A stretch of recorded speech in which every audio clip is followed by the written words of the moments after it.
నిబంధనలకు విరుద్ధంగా జీహెచ్ఎంసీలో జరిగే అవకతవకలపై ప్రభుత్వాన్ని నిలదీశారు కవిత. తమ ఆవిర్భావ సందర్భంగా పార్టీ కమిటీలపైన క్లారిటీ ఇచ్చారు కవిత. ఆపై బీసీ రిజర్వేషన్లపైన స్పందించారామె. తెలంగాణ ఆడబిడ్డలు ఎంత పవర్ఫుల్లో చెప్పుకొచ్చారు. తాను కూడా సరిగ్గా అలాంటి ఆడబిడ్డనే అన్నారామె. ఇక కాళేశ్వరాన్ని తిరిగి వినియోగంలోకి తేవడం పైన రియాక్ట్ అయ్యారు కవిత.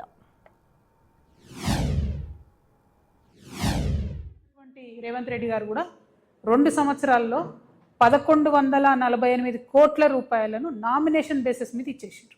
అది నేను చెప్తలేను, ముఖ్యమంత్రి గారు స్వయంగా చెప్పిందే. నేను 1148 కోట్లు ఖర్చు పెట్టినా అని చెప్పి ఈకో పార్క్ ఓపెన్ చేశారు, ఆయనే చెప్పింది. ఈ మొత్తం 1148 క్రోర్స్ కూడా కంప్లీట్గా నామినేషన్ మీద ఇచ్చారు. This is against Telangana state financial code section 173. Telangana state financial code అని ఉంటుంది, దానికి అగెన్స్ట్ ఇది. ఇట్లా నామినేషన్ పద్ధతిలో ఇవ్వడానికి లేదు. 2023లో ఒక కమిటీ వేసిన ఆఫీసర్స్ కమిటీ అందరినీ కూడా విచారణ చేసి జరుగుతున్నటువంటి అవినీతి కానీ నామినేషన్ కానీ పద్ధతులన్నీ చూసి 2023లో ఆఫీసర్స్ కమిటీ ఒక రికమెండేషన్ ఇచ్చింది. టెండర్ వేయకుండా ఇట్లా ఇవ్వడానికి లేదు, నామినేషన్ బేసిస్ మీద ఇవ్వద్దు అని చెప్పి ఆఫీసర్స్ కమిటీ డైరెక్ట్గా రిపోర్ట్ ఇచ్చింది. ఇంతవరకు ముఖ్యమంత్రి గారు ఆ రిపోర్ట్ని పట్టించుకోకుండా దాదాపు 1148 కోట్ల రూపాయలను నామినేషన్ పద్ధతిలో ఇవ్వడాన్ని మేము తీవ్రంగా ఖండిస్తూ ఉన్నాం. పార్టీ అనౌన్స్మెంట్ కార్యక్రమం 25వ తారీఖు ఉంటుంది కాబట్టి మేము ఆ రోజు 25 నాడు జరిగే కార్యక్రమాన్ని పర్యవేక్షించడానికి తెలంగాణ జాగృతి తరఫున ఒక 21 కమిటీలను వేయడం జరిగిందండి. ప్రతి కమిటీలో దాదాపు 30 మంది మనకు సభ్యులు ఉంటారు. ఆ తర్వాత వాలంటీర్ల సంఖ్య దాదాపు ఒక 500 మందితో వాలంటీర్స్ ఉంటారు.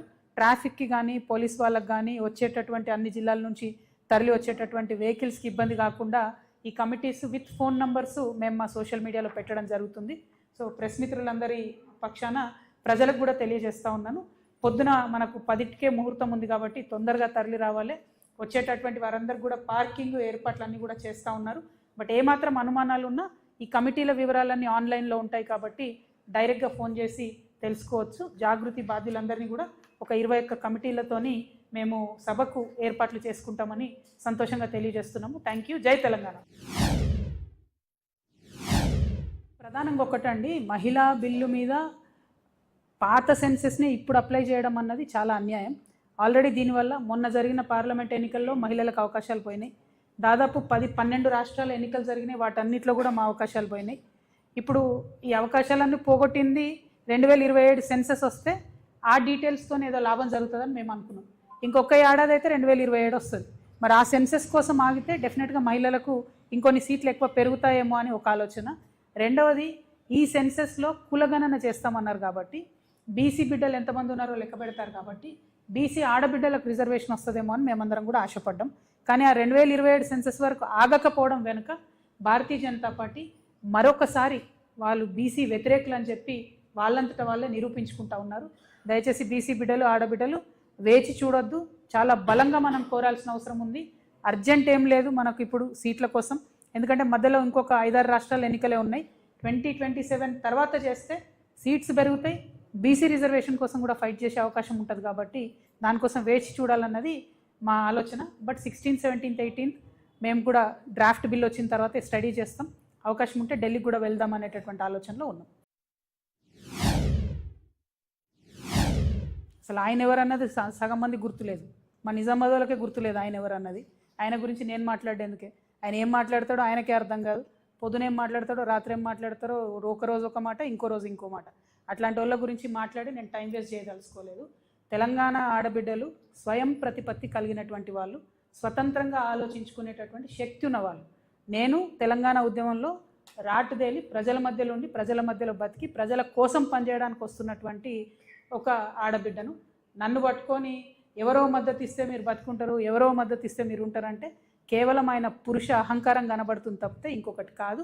ఇటువంటి మాటలు అరవింద్ గారు ఇంకోసారి మాట్లాడితే మంచిగా ఉంటుందని కూడా తెలియజేస్తాను.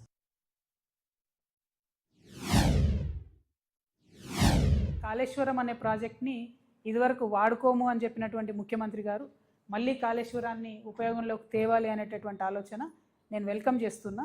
2 కారణాలు. కరెక్ట్గా కాళేశ్వరాన్ని కక్కుర్తి లేకుండా కమిషన్ల కోసం ఆశపడకుండా పూర్తి చేస్తే అన్ని జిల్లాలకు కూడా నీరు ఇచ్చేటటువంటి ఆస్కారం ఉన్నది. కానీ దానికి సంబంధించినటువంటి సిన్సియర్గా పని కాంగ్రెస్ ప్రభుత్వం చేస్తుందని చెప్పి నేనైతే అనుకుంటలేను. ఎందుకంటే వాళ్ళు కర్కశంగా గత 2.5 సంవత్సరాలుగా అన్ని సీజన్లలో కూడా కాళేశ్వరం ఫెయిల్ అయిందని చెప్పడానికి 8.5 లక్షల ఎకరాలను ఎండబెట్టిండ్రు తెలిసి. అంత కర్కోటకంగా ఉంది కాంగ్రెస్ ప్రభుత్వం. కాబట్టి అటువంటి ప్రభుత్వం కాళేశ్వరం రిపేర్ చేస్తుందంటే అది కేవలం కమిషన్ల కోసమే అని చెప్పి నేను అనుకుంటున్నా తప్పితే రైతుల కోసం అయితే కాదు.